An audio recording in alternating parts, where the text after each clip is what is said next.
삼성전자 주주 여러분 반갑습니다. 반도체주가 강하게 움직인 날, 장마감 뒤 가장 위험한 생각은 이제 계속 오를 일만 남았다고 마음부터 정해버리는 겁니다. 장 초반 코스피가 4% 넘게 뛰며 6,900선에 가까워졌고 삼성전자와 SK하이닉스가 다시 지수의 중심에 섰습니다. 며칠 전까지만 해도 반도체가 끝났다는 말이 나오더니 강한 움직임이 보이자 이번에는 놓치면 안 된다는 마음이 커지죠. 근데요, 불기둥이 터졌다는 사실보다 더 중요한 건 그 불기둥을 만든 돈이 장중에 얼마나 남았고 다음 흐름까지 이어질 조건을 갖췄느냐는 겁니다. 이번 강세의 출발점에는 미국 물가 부담 완화와 미국 반도체주의 반응이 있었습니다. 엔비디아와 마이크론이 힘을 받았고 필라델피아 반도체 지수도 올라오면서 국내 반도체주의 우호적인 분위기가 만들어졌죠. SK하이닉스 ADR의 강한 반응까지 더해지면 국내 투자자는 장이 열리기도 전에 삼성전자와 SK하이닉스가 오를 것 같다는 기대를 갖게 됩니다. 하지만 미국에서 만들어진 기대가 국내 장에서 실제 외국인 주문으로 바뀌지 않으면 시초가만 높고 힘이 빠질 수 있어요. 해외 호재와 국내 수급은 반드시 한 번 더 연결해서 봐야 합니다. 여기에 미국 반도체가 왜 강했는지도 나눠볼 필요가 있습니다. 금리 부담이 줄어 밸류에이션이 편해진 건지,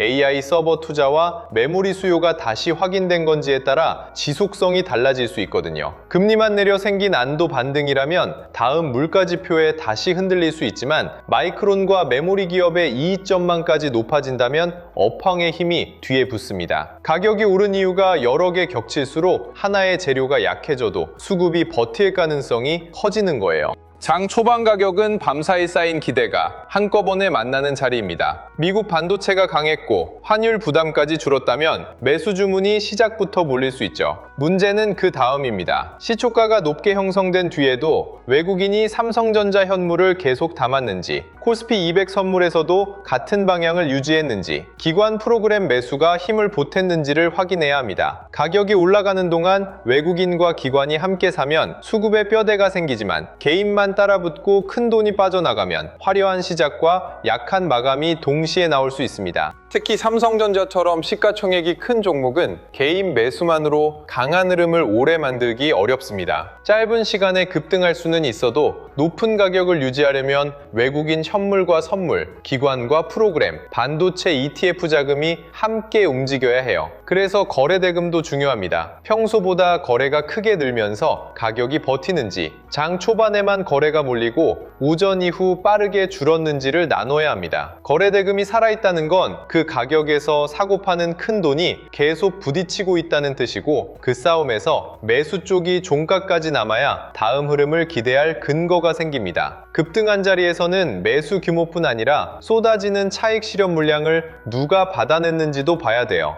오랫동안 물려있던 보유자와 단기 수익을 낸 자금이 동시에 매도하면 거래 대금이 크게 늘 수 있습니다. 그 물량을 외국인과 기관이 받아내면서 저점이 높아졌다면 새로운 평균 단가가 만들어지는 과정일 수 있죠. 반대로 매도 물량이 나올 때마다 가격이 크게 밀리고 반등 거래가 줄었다면 강한 숫자 뒤에 매수 피로가 쌓인 것일 수 있습니다. 거래 대금 증가를 무조건 매수세 증가로 해석하면 안 되는 이유입니다. 삼성전자와 SK하이닉스가 함께 움직였는지도 봐야 합니다. 두 종목의 외국인 매수가 동시에 들어왔다면 시장이 한 회사의 재료보다 AI와 메모리 업황 전체를 다시 평가했을 가능성이 커집니다. 반대로 SK하이닉스가 훨씬 강하고 삼성전자는 상대적으로 둔했다면 HBM 경쟁력과 이익 민감도에 따라 돈이 선별적으로 움직였을 수 있어요. 삼성전자만 강하고 SK하이닉스가 따라오지 못했다면 주주 환원이나 개별 수급의 영향도 생각해야 하죠. 둘이 올랐다는 결과보다 어느 쪽에 누가 얼마 동안 돈을 넣었는지가 중요합니다. 오전에는 반도체 대형주 밖으로 돈이 퍼졌는지 확인할 수 있습니다. HBM 장비와 후공정, 테스트, 소재 종목까지 거래 대금이 살아난다면 시장이 이번 강세를 업황 전체의 이야기로 받아들이고 있다는 단서가 됩니다. 데이터 센터와 전력 인프라까지 차분하게 움직였다면 AI 투자가 칩 구매에서 끝나는 게 아니라 서버와 전력 설비 확대로 이어진다는 기대가 남아있는 거고요. 다만 작은 종목들이 이유 없이 번갈아 급등했다면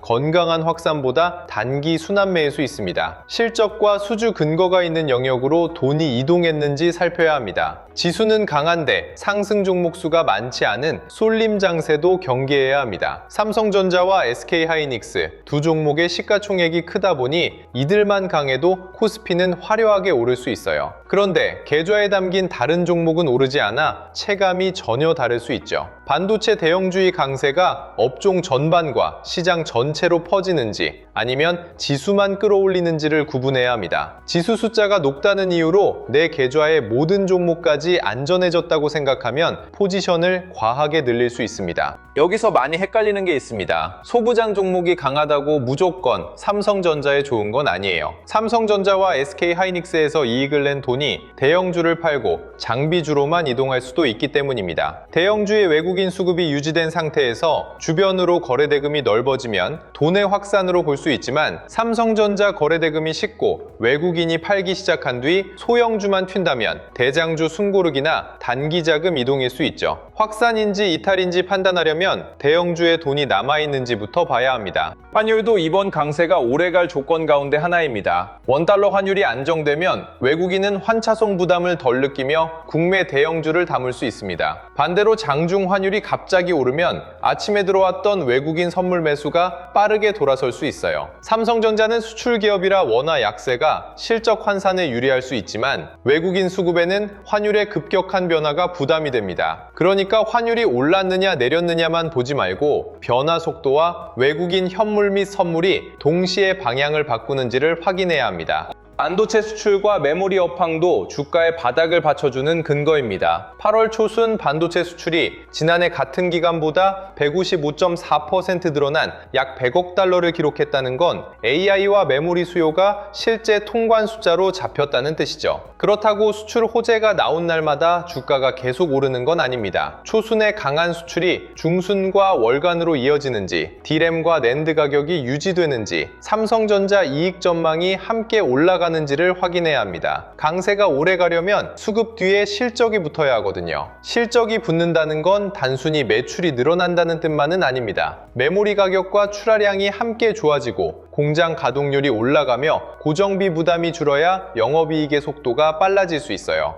HBM과 서버용 D램처럼 수익성이 높은 제품 비중이 커지고 수율까지 안정돼야 많이 판 제품이 실제 마진으로 남습니다. 수출액은 강한데 이익 추정치가 따라오지 않는다면 원가나 제품 구성, 다른 사업부 비용에서 이유를 찾아야 합니다. 주가는 결국 매출보다 앞으로 남길 이익을 먼저 보기 때문입니다. 수익권에 있는 분은 강한 장에서 욕심이 가장 빨리 커집니다. 조금만 더 버티면 큰 수익이 날 것 같아 기존 계획을 잊기 쉽죠. 외국인 현물과 선물이 같은 방향이고 거래대금이 종가까지 유지된다면 기존 비중을 가져갈 근거가 생깁니다. 반대로 장 초반보다 외국인 매수가 줄고 가격만 높은 상태로 남았다면 일부 수익을 현금으로 지키는 선택도 가능합니다. 수익권의 목표는 꼭 최고가에서 전부 파는 게 아니라 좋은 흐름을 누리면서도 다음 변동을 견딜 여유를 남기는 겁니다. 본전권은 잠깐 본전이 보이면 마음이 더 복잡해집니다. 오랫동안 기다렸으니 전부 정리하고 싶다가도 반도체가 다시 시작한다는 말을 들으면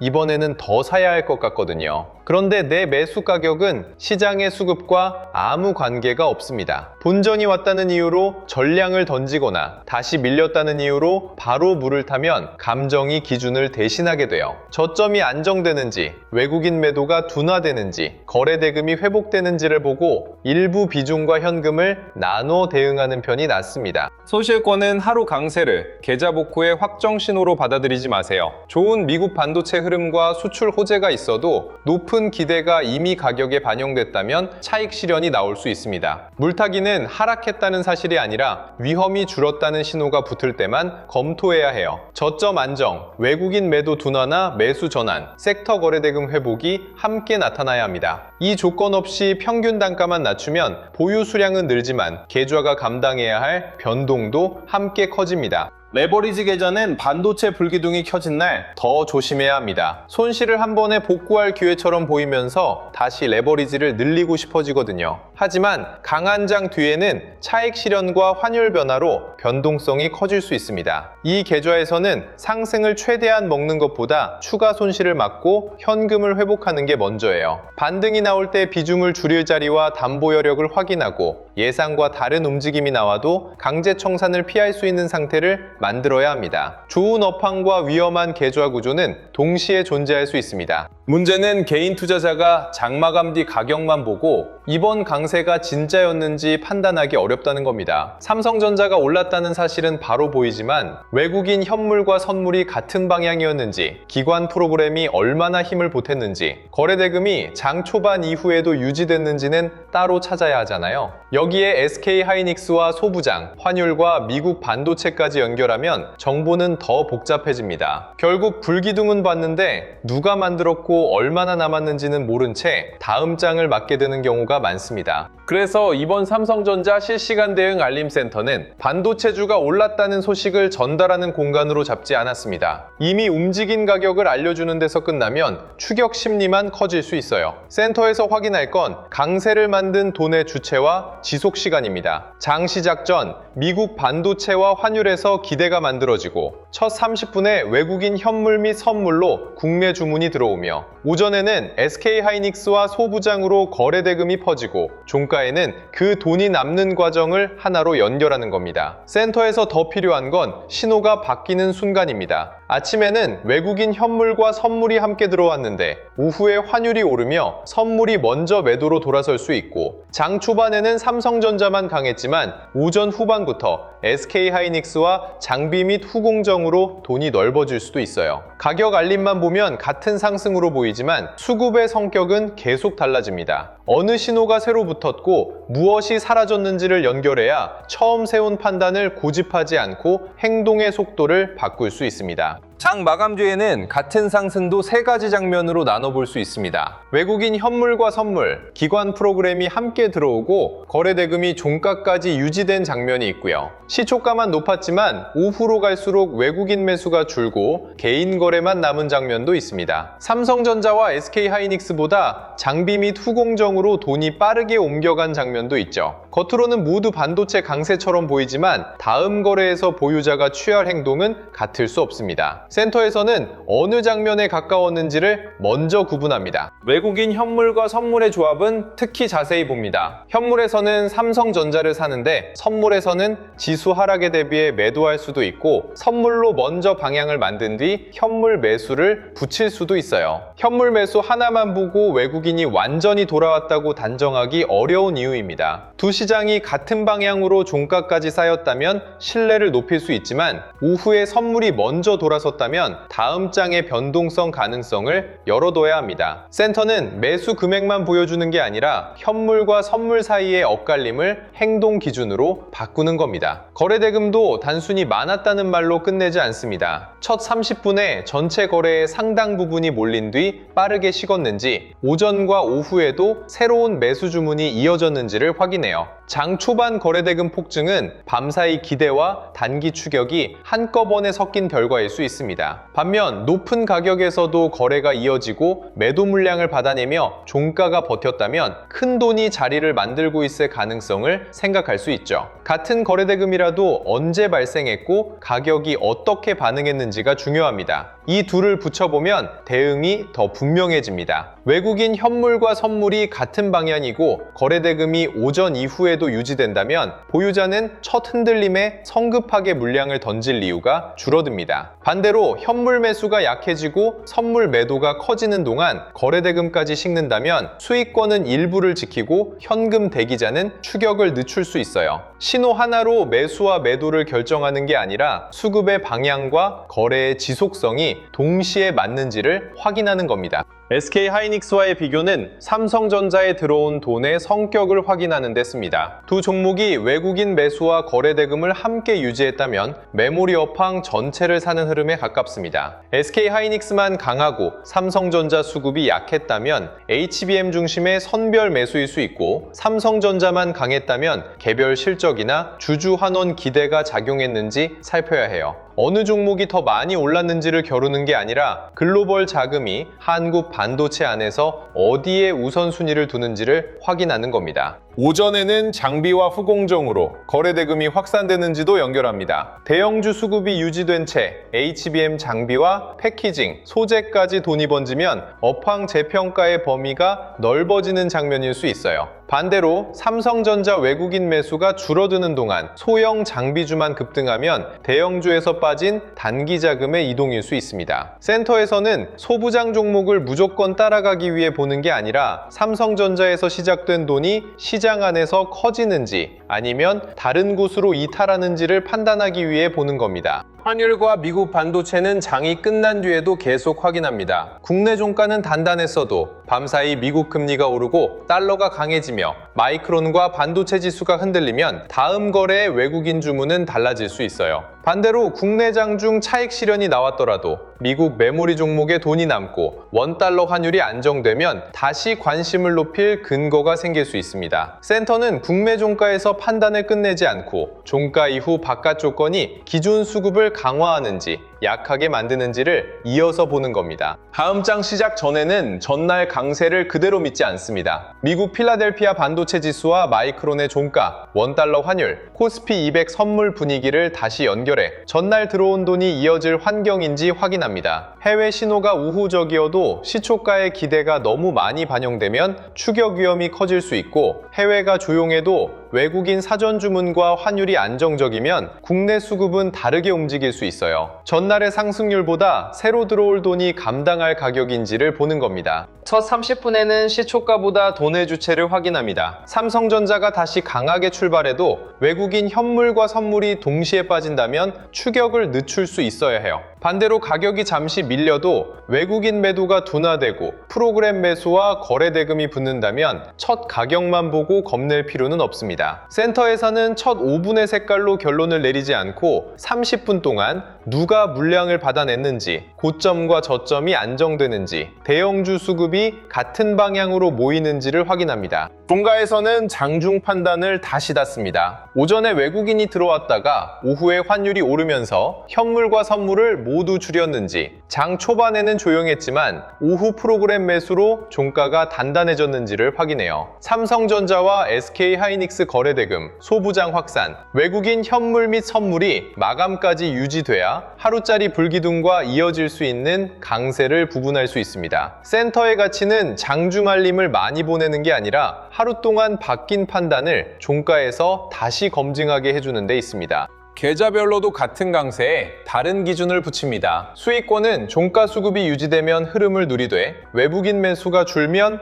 일부 수익을 지킬 수 있어요. 본전권은 내 가격이 왔다는 이유보다 저점과 거래 대금이 안정됐는지를 봅니다. 손실권은 반도체가 강하다는 말만 믿고 물을 타지 않고 저점 안정, 외국인 매도 둔화, 거래 대금 회복이 함께 나타날 때만 검토합니다. 현금 대기자는 첫 급등을 놓쳤다는 마음보다 대형주에서 소부장으로 건강하게 돈이 확산되는 장면을 기다리는 겁니다. 레버리지 계좌에는 상승 알림보다 위험 변화가 먼저입니다. 외국인 선물이 돌아서거나 환율이 빠르게 오르고 거래 대금이 식는다면 추가 손실을 막을 기준을 확인해야 해요. 반등이 강하게 나올 때도 레버리지를 더 늘려 복구하려 하기보다 일부 비중을 줄여 현금과 담보 여력을 회복할 기회로 활용하는 겁니다. 이번 강세가 이어져도 버틸 수 있고 예상과 다르게 끝나도 다음 선택을 할 수 있는 계좌가 필요합니다. 센터는 확신을 키우는 곳이 아니라 확신이 틀릴 때의 손실까지 관리하는 공간이어야 합니다.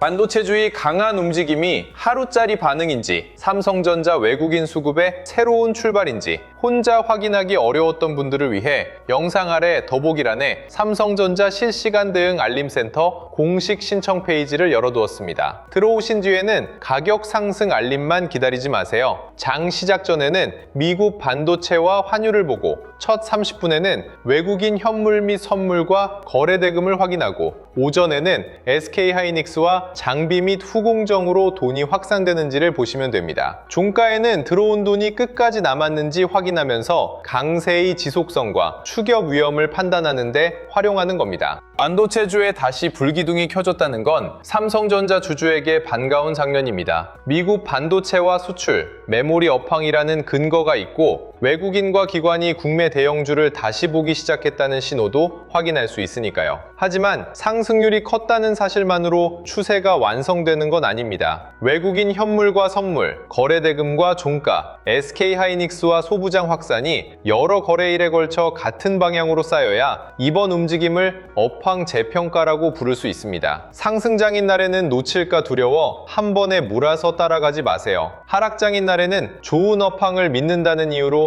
조건 없이 물을 타지 마시고요. 첫 30분에는 누가 사고 있는지, 오전에는 돈이 어디까지 퍼지는지, 종가에는 그 돈이 남았는지를 확인하면 됩니다. 강한 장에서 흥분을 줄이고 약한 장에서 공포를 줄이는 기준이 있어야 좋은 반도체 흐름도 내 계좌에 수익으로 남길 수 있습니다. 다음 영상에서는 더 좋은 소식으로 찾아뵙겠습니다. 오늘도 시청해주셔서 감사합니다.